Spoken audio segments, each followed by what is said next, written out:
शिवाजी रागांचा महाराष्ट्र आहे, हा संभाजी रागांचा महाराष्ट्र आहे, कुणाच्या बापाचा महाराष्ट्र नाही.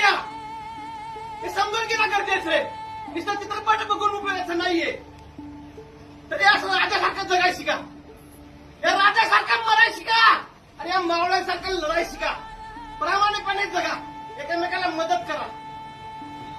तुम्ही मोठे होऊन अधिकारी बनताल, कुठे कामगार बनताल, वकील बनला तर प्रामाणिकपणे वकिली करा, पोलीस बनला तर प्रामाणिकपणे जनतेचं रक्षण करा, अधिकारी बनला तर गोरगरीब जनतेला न्याय द्या, कलेक्टर बनला तर भारताची राज्यघटना तुमच्या हातात आहे. समाजाचं कल्याण करण्याचा अधिकार तुम्हाला आहे. हे समजून घ्या. चित्रपट बघून उपयोगाचं नाहीये. त्यांचा वाचलेला इतिहास स्मरण गरजेचं आहे. हे समजून घ्या. इतिहास बघा, वाचा, इतिहास घडवा. आज आपल्या महाराष्ट्राला पुन्हा शिवाजी महाराजांची गरज आहे. आपल्या महाराष्ट्राला पुन्हा संभाजी महाराजांची गरज आहे.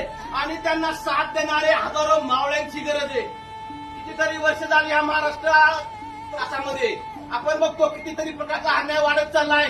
शाहू महाराज, छत्रपती महाराज, शाहू महाराज, आंबेडकर, जिजाऊ, महात्मा फुले यांचे विचार विसरत चाललाय हा महाराष्ट्र.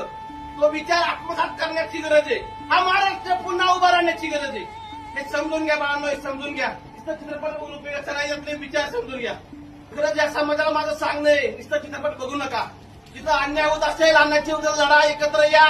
त्या चुकत्या रावणांचा वध करा. आज रावणांची संख्या समाजामध्ये जास्त झालेली आहे. चांगली माणसं समाजामध्ये आहेत, चांगली माणसं समाजामध्ये अजूनही आहेत, परंतु त्या चांगली माणसं एकत्र येत नाहीत आणि त्यामुळे या रावणांचं फावलंय. एकत्र येणं गरजेचं आहे आणि त्या रावणांचा वध करणं गरजेचं आहे बाळांनो. हे समजून घ्या, हे समजून घ्या, विचार समजून घ्या. हा महाराष्ट्र पुन्हा घडवा, हा देश पुन्हा घडवा. धन्यवाद.